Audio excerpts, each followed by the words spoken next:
The era of software. For 3 decades, India sold a remarkably successful dream: study hard, get an engineering degree, learn some coding, join an IT company. What if the world that created this opportunity is beginning to change? That debate was reignited recently by Chief Economic Advisor V Anantha Nageswaran. His comments triggered outrage. Some mocked him, others dismissed it as another wave of AI panic. But look carefully at what he was actually saying. His argument was not that software jobs would disappear overnight. His argument was that countries which industrialized successfully placed enormous value on trade skills, vocational skills, and practical capabilities. India did not. Because the first cracks are already visible. India's largest technology companies have slowed hiring. Headcount reductions have appeared across major firms. Recruitment has become more cautious. Perhaps the most important signal came from TCS itself. Chairman Natarajan Chandrasekaran spoke publicly about a future in which AI agents could eventually operate at a scale comparable to human employees in certain functions. It reveals how senior management is thinking about the future. The conversation inside India's largest technology firms is changing.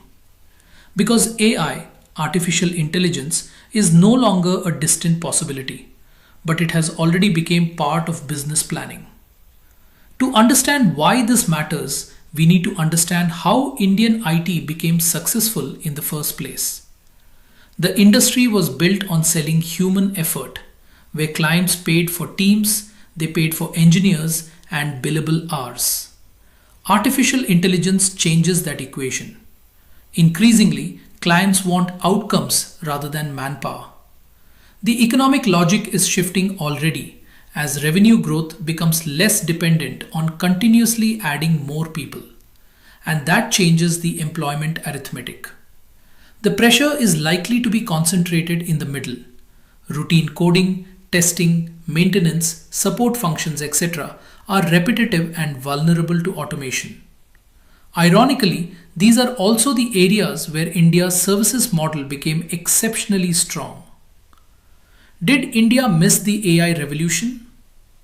But perhaps AI is not the entire story. Perhaps India missed something earlier. Many people focus on ChatGPT. I would argue that two earlier waves may have mattered even more. The first was the platform wave. The second was the research wave. Why India could not build an open AI?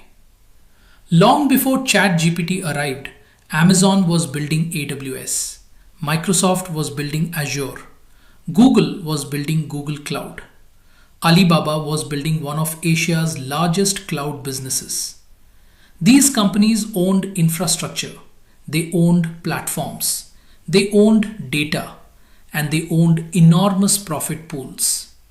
Artificial intelligence became a natural extension of those advantages. Indian technology companies evolved differently. Their strengths were execution, delivery, and integration. They became world-class service providers, but they did not become global platform owners on the same scale. The research gap. There was also the question of research. Training frontier AI models is extraordinarily expensive.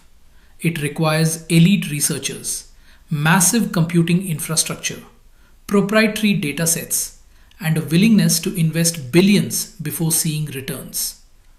By the time ChatGPT appeared in late 2022, companies such as OpenAI, Google, Meta, and Alibaba had already spent years building these capabilities. Indian IT companies grew up in a different environment. Their business model rewarded execution, not speculative research.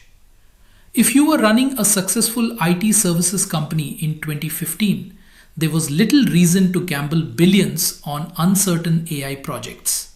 There was no crisis. The bigger problem. The deeper issue is employment.